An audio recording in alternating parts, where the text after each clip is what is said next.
from Indiana, Mr. Messer, for 5 minutes. Thank you, Mr. Speaker. Irish leader Henry Boyle once said, "The most important trip you can make in life is meeting people halfway."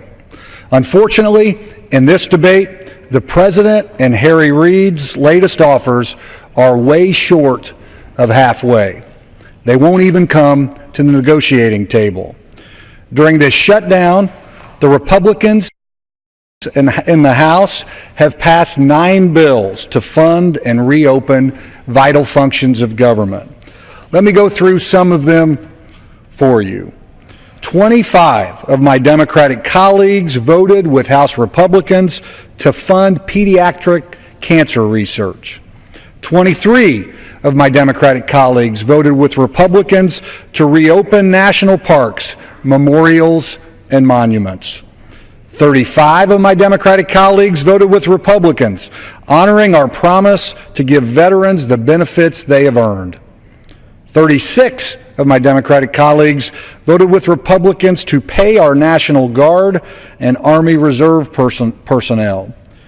23 of my Democratic colleagues voted with Republicans to make sure funds are available to provide disaster relief.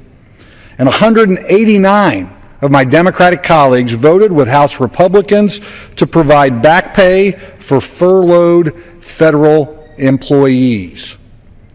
Each of these are reasonable proposals, yet Harry Reid insists that virtually all of them will not be considered in the Senate, and the President has threatened a veto.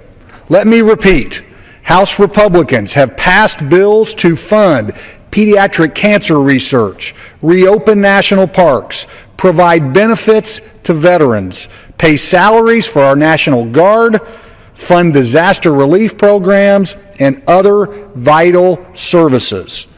Dozens of my Democratic colleagues have voted for each of these bills, yet the President and Harry Reid won't budge. The American people are disappointed in this shutdown. After all, this is not the way government is supposed to work. But the American people are also figuring this out. This shutdown can end if Harry Reid and President Obama meet House Republicans at the negotiating table. But their chairs sit empty.